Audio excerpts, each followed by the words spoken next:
Welcome back to the Believe in Iowa State podcast. I'm your host, Tyler Carter. And I'm your host, Cody Vanciola. Cody, welcome back to the show. We do have some jam packed stuff. A whole lot of stuff has been going on, um, especially we're gonna go out there. We're gonna talk about myself for a bit because I usually don't like to talk about myself, but this is insane. I still can't believe that this tweet that I posted, it was like one of those chain tweets where everybody is saying, "Oh, like you know, uh, there's a thing that's been going around that has been saying." I said, "What was it?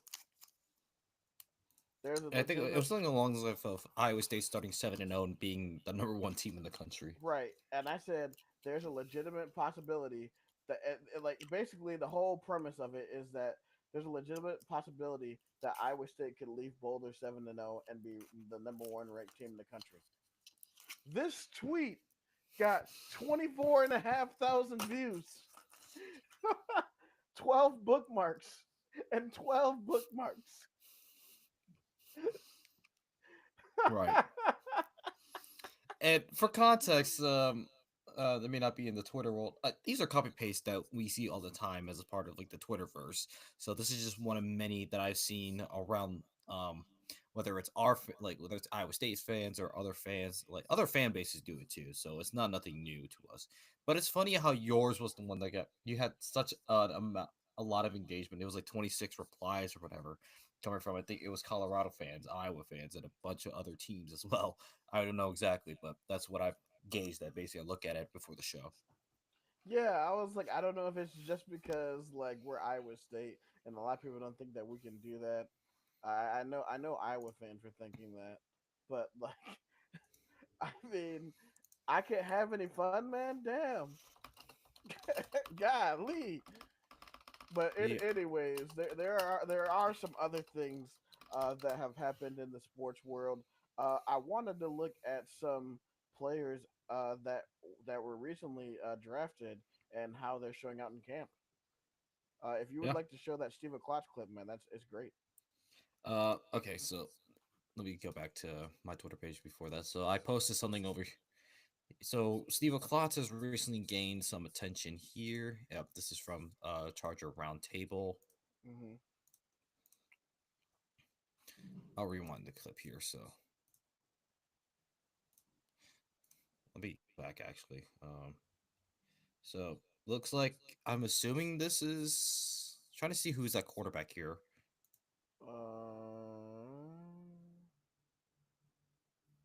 Can't tell exactly. It looks like Justin Herbert, but I don't know What? because they're wearing a yellow jersey, so I can't really tell. But yeah. Yeah, I couldn't tell there, but yeah, I mean, you take a look. I think Steve Klaus was running what looks just like he was running out of the backfield, and I think he just, uh, yeah, I think, yeah, he was coming off a block, and yeah, he was just a blocking, so kind of like a tight end role, like what he did at Iowa State, and able to thread it in between. What was it? Three defenders, and one right here. Now it looked like he was going to swat the ball away. I thought this was had been picked when I first saw it, but Steve, like it was just put in the perfect spot, and Steve Kloss hauls it in for an easy touchdown. Now, what I had tweeted was, this is what happens with autocorrect, and that's one thing I don't like about autocorrect. But I basically made a jackass reference. Hmm. So, hi, I'm Steve O, and I catch touchdowns is basically the whole premise of it, and to say I got a lot, but yeah. So he's been making headlines, and outside of that, we actually have a couple of guys that are looking pretty good. I mean, talked about Darian Porter, and Yeah. he is one of, yeah. So this is from KWQC, which I believe is for the Quad City, so very local news organization. Have put out the article, this base or summary saying that Darian Porter is listed as one of the three starting cornerbacks for the Raiders on the first depth chart for the Las Vegas Raiders. So really nice to see for the second rounder out of Bettendorf, and the sixth year Iowa State guy who made his presence really known in his last season as a special teams guy with the plays he made on special teams, and then a couple of important plays, especially at quarterback, especially in the Cyhawk game, having those important interceptions. Yeah, man, it's amazing to see the hard work that he's put in really come to fruition. Obviously, yes, people are gonna say, "Well, it's only week one." It don't matter. The fact that he put this work in, became a top 75 pick, and now is on an NFL roster is good. And then you saw in the Hall of Fame game, you saw Miles Purchase get his shot. He got an interception. So he's definitely gonna be fighting out for a roster spot. Um, Yeah, yeah, that interception. It reminded me of the Jaden Higgins touchdown during Cyhawk when he just snatched the football. yeah, and So also looks like that's Jaden Higgins is also on the yeah. You just yep. there it is right there. So DJ Ben of ESPN reported that Jaden Higgins is listed as a starter on the initial preseason depth chart for the Houston Texans. So he is unsurprisingly joined by Nico Collins and Christian Kirk.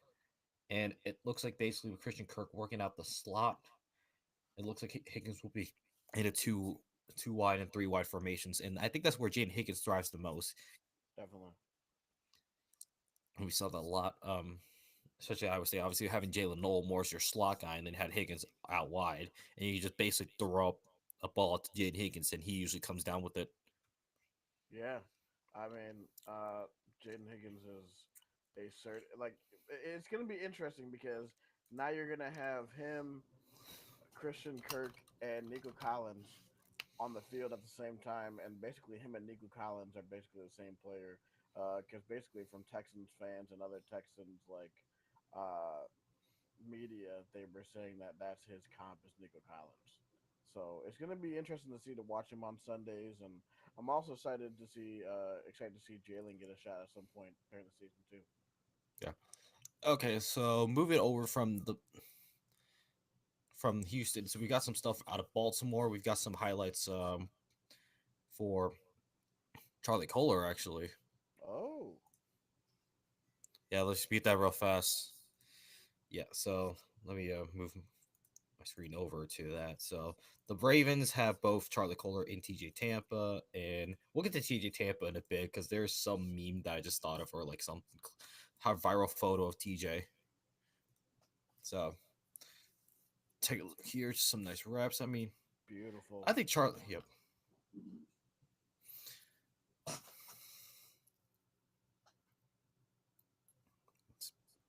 Hmm,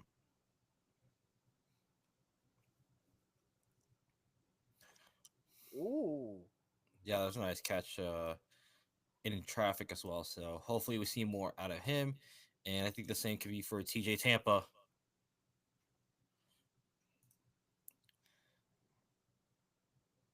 Yeah, just pass breakup. And I want to talk real quick about TJ Tampa. For context, I think I saw a video or photo that was like number 27, like has like the arm length. Have you seen that no. that post? I don't have it, but I mean, I don't know what it is, but yeah, let me see. So I'll have to find it eventually, but I think it was like something to do with like 27's arm length or whatever. And people were like highlighting how long like the wingspan yes, so his wingspan, like his arm length had gone viral lately, and I think there was even a graphic that showed his like wingspan, which was like in the 89th percentile of all cornerbacks. Wow, Hmm. that's insane. I didn't even know that. Yeah, I would have. I don't know where. I don't remember where I saw it, but I knew it was there. It's in the space.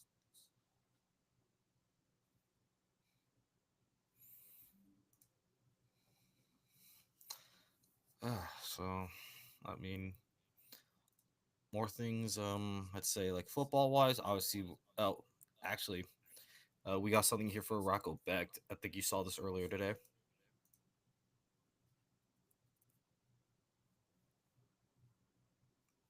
Oh, I did not actually know. Yeah, so Rocco Beck has just recently been named to the Davy O'Brien Award watch list. So this is like best quarterback in college football. So it's nice again to see more of our guys being recognized in the preseason. So it shows just the progress that Matt Campbell has made in his 10 years at Iowa State. Definitely, it tells you something about him. And then also you saw Big Sisters being added to the freaks list for the second consecutive year in a row, and Hmm. he's definitely a freak on that field.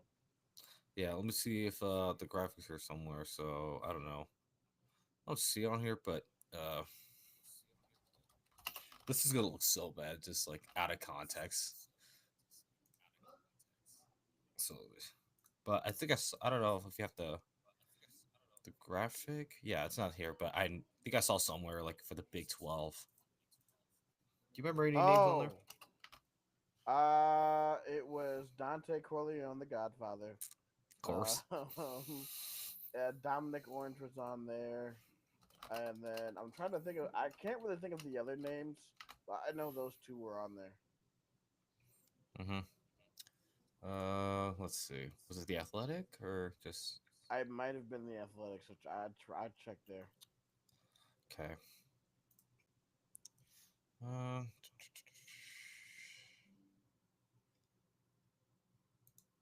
okay. No, that's big. I'm not worried about it. We'll find. I think we can find it at a different time. Right, but anyways, like I mean, it is really, really winding down to the time of year where like we're really uh 16 days away, guys. 16 days from game week, not game week. 16 days from Farmageddon, man. Cody, like, how are you feeling? I already know 801 day is gonna be on that day, so it's gonna be super lit for you. But like, man, dude, I'm so excited. I leave on the 18th, bro. Overnight flight to London and then connecting flight to Dublin. I can't wait, bro.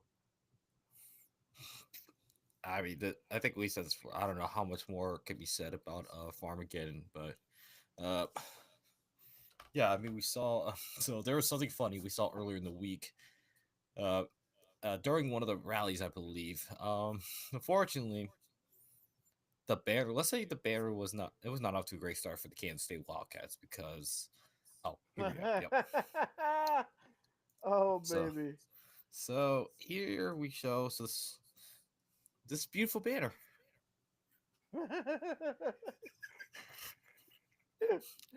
KS State. Yeah, I'm not sure what KS State is, but I don't want to ever attend the university. If you go into the replies, I think there is a thing where they fixed it. But Oh, KY. Oh no. I bet. Aggieville. Oh no. Yeah, just a lot of replies, but I think yeah, it did eventually get fixed. Wait, Sickles committee. Oh yeah, yeah, there it here is is. the. Looks like they fixed it. So good thing to note. But great start to Farmageddon. It really is, man. Just before the hate week starts on the 16th. Oh yeah, and we have a mascot, Celtic the Brave. Hmm. Dude, we already have like five mascots confirmed for the daggone game. I did like ask about like the Pop Tarts. Oh my god. Oh man, this game is gonna be so unhinged. Just the winner get Yes, to eat. yes, yes. Oh man, this game is gonna be so unhinged. I love it. I I know. Just the amount of like Pop Tarts going on.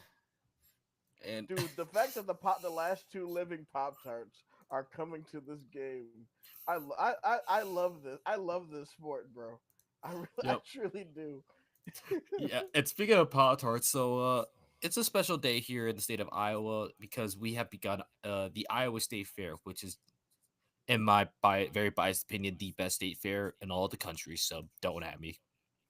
No, But no lies, no lies there. yeah, but regardless, yeah, if you're in the state of Iowa and you have a chance to go to the state fair, visit the Iowa State booth because you'll get to take a look at this beautiful Pop Tarts trophy right here. So get a picture of it, and I don't know, maybe I'll go test to see if I can actually toast Pop Tart in it. You should come back. Oh, the Cyhawk Trophy, Yeah, yeah, baby. it's in the booth it deserves to be in. It deserves to be in the Iowa State booth, and it's going to stay in the Iowa State booth come September. Take that, Hawks fans. And also some other trophies we picked up. So you have the Cyhawk like total series. We've got our cross country trophy as well. So shout out to the cross country team that we consistently have one of the top cross country and track teams. So it's no surprise that they are consistently doing this. And also a non like NCAA sport, but one for the sickos, dance association. This would be our Iowa State dance team. So shout out to them. So the hardware we collect, I'll take. Hey, look, yeah, take it wherever we can get it, right? Yep. So, and then this is just more of the booth for the Iowa State University booth, which I'm definitely going to check. And then we're asking the very important questions here. Is it plugged in? I love it. Kid fans pop. Okay. Please say yes. Oh, and look what we got Oh here. yeah, How smooth a transition. dude, So those going jerseys from are yep, sick. yeah, from college football to NBA basketball, George Niang is on the move. We previously reported Niang being with the Boston Celtics, and that play has not lasted long as he is now being shipped back to the Utah Jazz, and the nickname the minivan is has come home. It's good for him, and it all came full circle back to where he started. Yeah. Um, You know what you so said it good was for him. 16 days? Yeah. Look at this. Look at that artifact. Wow, we really do have Marchie Murdoch days. I'm going to assume this is from the TCU game in 2017 when we put on a defensive clinic. It was. There was a time where Marchie Murdoch also used to be on this podcast too. But um, yeah, fun fact. But yeah, man, I wanted to take a look a little bit.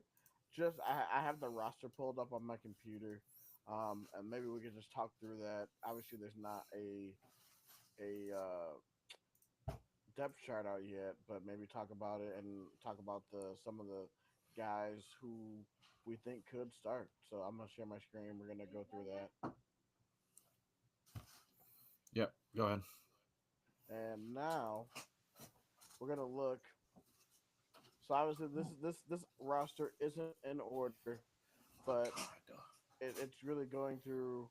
You got Trey Verdon, who is somebody that the coaches said that they truly do like.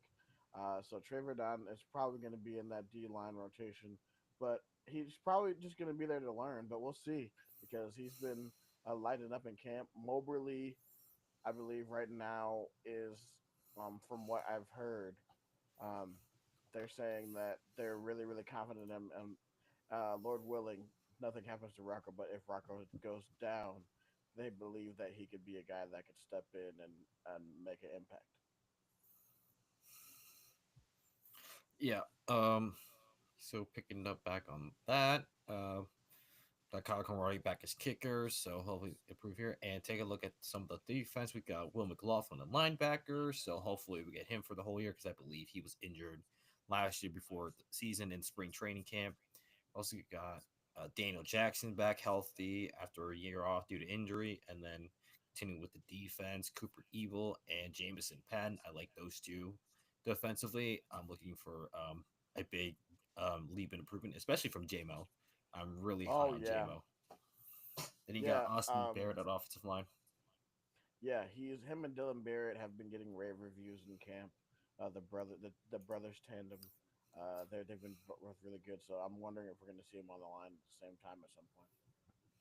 That's a possibility. And then just real quick, some more notes on the offensive line. This is from Brian Clan's press availability earlier today. This is from notes from Alec Buss. So basically, Ryan Clan on Tyler Miller has talked about the story of Tyler Miller and how like Tyler's handling his college career, especially now that especially being a father. So basically saying his maturity improved with becoming a father, and he's playing like he's got to put food on the table, and I think that we're gonna see that. Yeah, I mean, I'm not a father, but I've seen my friends who are father. Fatherhood definitely changes you, and it does mature you in a way that you never thought. Um, but back to football real quick. We have like we talked about Kadan Cummins Coleman. He's definitely going to be a guy to watch out for in the safety position. He has been having an excellent camp, considered by coaches. Um, Kilbert Zena, who is just a monster, who is who's gonna be there. He's gonna be fighting it out with Caleb Bacon, who's also been looking good. Um, we have James Neal, who from all reports has been great in camp. Ikenna Eziogu, somebody that Matt Campbell was raving about at Big 12 Media Days. I mean, if you just go all the way up and down this roster, man, you just see a whole bunch of guys um, who have given any rave reviews. Malone. We're still trying to figure out who's going to be get that other who's going to figure out who the pass rushers are going to be. And I know Vontre Malone has been getting a look at it, and then the guy from and then there's another guy. I believe the offensive lineman from Utah is Vaea Ikakula out of Utah. So it looks like and I believe from what I was listening to on Cycling Fanatic from the Wednesday Williams and Bloom pod, they said that he is going to be a guy to watch out for and we could possibly see him in Dublin. Yeah, So I would say this. There's something about like guys with like a Polynesian last name. I mean, Jordan Mailata is the recent example I could think of, but it's something about them Polynesians that can play well when it comes to when plays well when it comes to football. bro, we need them, bro. He's 6'3", 355, dog. Huge. He is huge. Man, that's insane. And then also Keaton Roscoe, a local Iowa guy who's also we're gonna see him probably see him play maybe at the H back position. Um, but yeah, man, Kamari Moore, D lineman, a guy that could probably be a lineman of the future. Tomatoa McDonough, who is also pushing for that other pass rusher job. It's like really like probably one of like depth wise one of the most uh impressive things that I've seen with this team, and I believe the over or the point spread actually went down to 3 points in favor of K State, so it went down a half a point. So I don't. It's probably not going to change drastically um, until game day at all. I really don't see it changing at all. So we'll see. I mean, I will say this. Something that really grinded my gears though is that I just feel like it was sort of like lazy reporting that when people are saying, "Oh yeah, Iowa State's going to automatically take a step back because they don't have Higgins and Null." I mean, Yeah, did you not really look at any of the team and see who was coming back or see who they got in the portal or really take a deep dive on this team? Because I feel like if you really took a deep dive on this team, you'd probably be just as, you know, interested in this Iowa State team. But people just, I just feel that disrespect. So it's all right. yeah. No, I just saw this. So I just searched up Big 12 predictions. Take a look. So this is Open Analyst US, which is data driven. And I think this is like so this is Opta Analyst US, data driven sports storytelling. And look what they have for the Big 12 preview. Oh boy. So they have Kansas. Wait, wait. They have Kansas at 9-3. So I don't think anybody is gonna win double digit games in the Big 12. That's interesting. Hmm. They think Iowa State's going to go 7-5. Yeah. Interesting. Uh, Okay, yeah. So, that's Tyler, real quick, can you take over for this show? I have something to take care of. So, yes, yeah. All right, guys. Cody had to take care of some personal things. So with the remaining time on the podcast, we are going to look into FanDuel. We are presented by FanDuel, so uh, bear with me for a minute.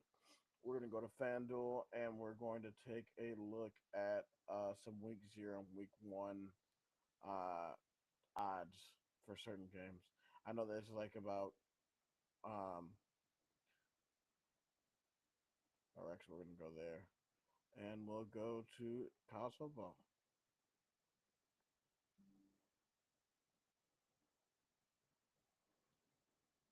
And, oh, live now. Okay. There we go. I mean, you're sort of a degenerate if you bet on preseason football. That's insane if you do. But here we go.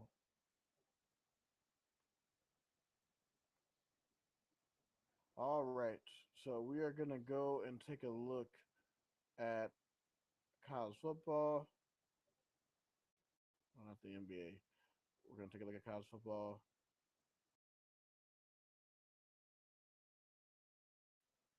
So right now, here are the current national championship odds uh, for the for winners. Uh, so currently it's Texas at 550, Georgia at 650, Ohio State at 650, Penn State 700, Alabama at 1100, and Clemson at 1100. So I think if you're trying to make money, I believe your best bet would probably be going with Alabama and Clemson because those are pretty good odds. Oregon also has the same odds. LSU plus 1300, that's good odds for them. Notre Dame with plus 1400, so they're also pretty good odds. And you look at all the other teams, you have Michigan plus 3700, Florida, my other squad plus 4000. Those are pretty good odds for them. And let's see where Iowa State is. Iowa State is plus 39,000. So if you truly believe in Iowa State, like this title of this podcast, plus 39,000, you can win a good chunk of change if you believe the Clones are going to win the national championship. That's insane. But I wanted to look at if I can find it. The oh, there we go. Games. So right now, I don't know. I did say that there was going to be a point change, but it doesn't look like there has been a change in the spread. Right now, it is a 3.5. Iowa State is currently a 3.5 point underdog for Farmageddon. Over under 49.5. So plus 130 if you think Iowa State's going to win. Here's some other games that are going on week 0 as well. Idaho State goes on the road to UNLV. UNLV is a 25.5 point favorite. We also have KU facing Fresno State at home in the new David Booth Stadium. They're a 13.5 point favorite.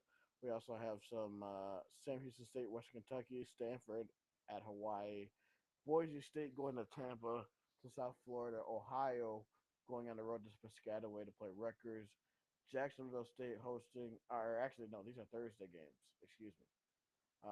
And so this is going into week 1.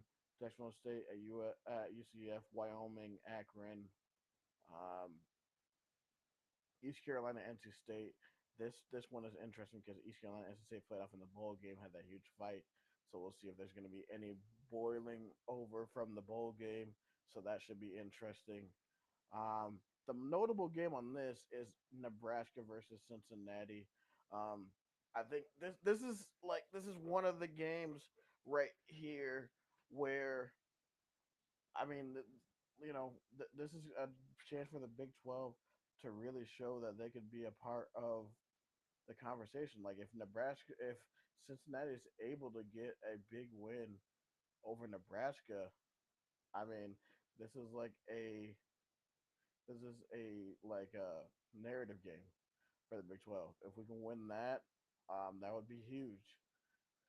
And also, I've been on record saying for this next game, I've picked Wisconsin to be on upset alert over Miami of Ohio. I don't know, really think Wisconsin's going to be that good at all this year. So yeah, but I wanted to look down at the Friday matchups because this Friday matchup is interesting. Auburn and Baylor. This one is going to be a dandy right here. Baylor right now. Actually, Auburn is a 2.5 point favorite, or a 2.5 point road favorite. I actually am picking Baylor in this one because I do not know what Auburn is going to be offensively. I know defensively they're going to be really good. Georgia Tech, Colorado is also going to be a sneaky good one.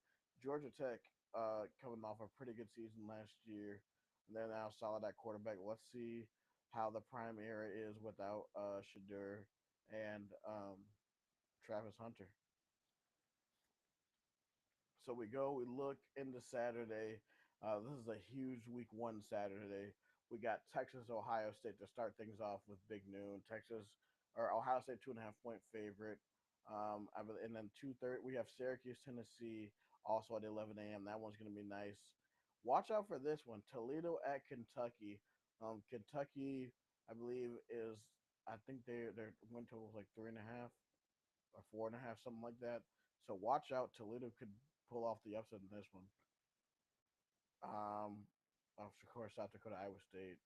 And then we have Alabama at Florida State going to Doak Campbell. We'll see what this Florida State team is when Alabama comes to town. That one's going to be an interesting matchup. And then also, we go to the nightcap. We have LSU versus Clemson. LSU versus Clemson. Obviously, if you guys listen to our schedule prediction show, Eric, as you know, as highlights, he believes that this is going to be the preview of the national championship from LSU Clemson, which I could see. But and this is a huge game for both teams. This is a statement game for both teams. LSU needs this win in the worst way, especially just with the weight of expectations and trying to make it to the playoff because they've been underwhelming under Brian Kelly and Clemson. If they just start off on the right foot, and if we think who if we are if they blah, blah, if we think who they actually are, like if we think they're national championship contenders, they'll win this game. So this is a big game for Clemson. And then of course we go to Sunday night where we have actually yeah we have a late game. We got um, South Carolina, Virginia Tech. This one's going to be a good one on the nightcap. So if you still got some energy, watch football all day. And of course, this game comes on at 2 p.m. Sunday, Notre Dame, Miami. This one's going to be the game of the day on Sunday. And also tune in on September 1st, Labor Day, when we have TCU, North Carolina, Bill Belichick's first opening game. Um, yeah, so it's going to be a good week, a good first 2 weeks of football, week 0 and week 1.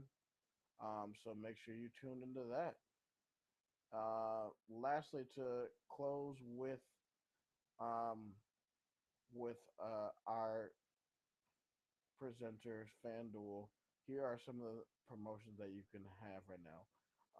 You can bet $5, get $150 in bonus bets if you win. Right now, you can have any sport 25% parlay profit boost. This is a token to use on a 3+ leg parlay. Maybe that's something you want to look into uh, for tonight. If you want to bet on preseason football, you're absolute sicko if you do. You should bet on baseball. If you want to take part in the Gronk's 200K summer bonus, you can do that.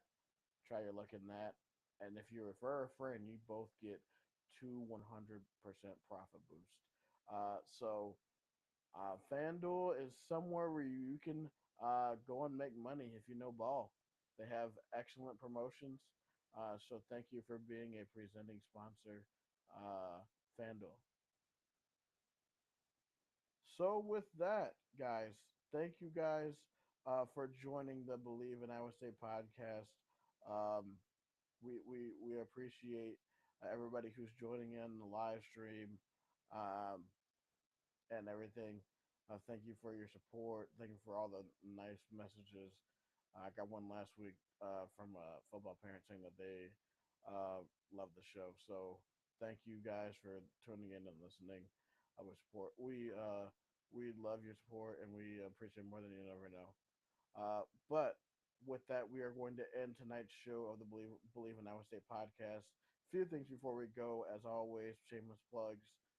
Um, we are a top 15 sports podcast in the state of Iowa, and we are the top 40 most listened to podcast in the state of Iowa.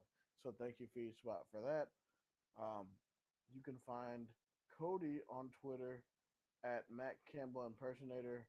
Um, he's always uh, posting memes and stuff, wrestling content, more football content. So reach out to him if you want to talk with him. You can follow me on Twitter at SciTi Guy.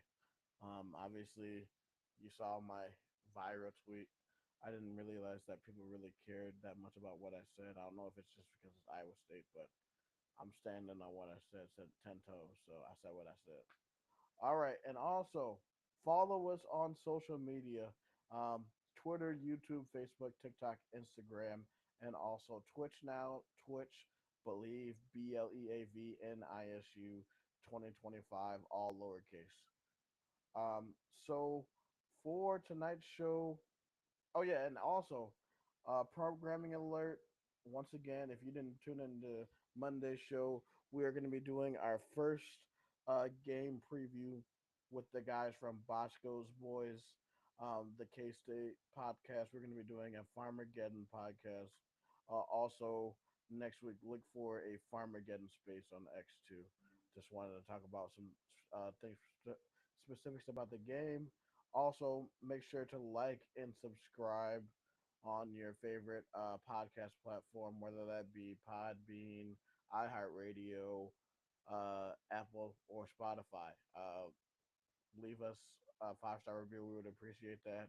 Leave us some great comments, nice comments, and engage with us on social media. We look forward to hearing from you. With that, I am Tyler Carter. This is the Believe in Iowa State podcast. Roll clones, baby.